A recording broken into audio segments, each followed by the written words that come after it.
bosses like Michael Scott actually exist? And if you worked for one, what's your craziest story?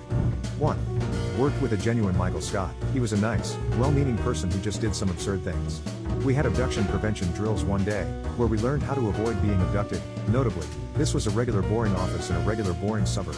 No reason why this would be on anybody's radar.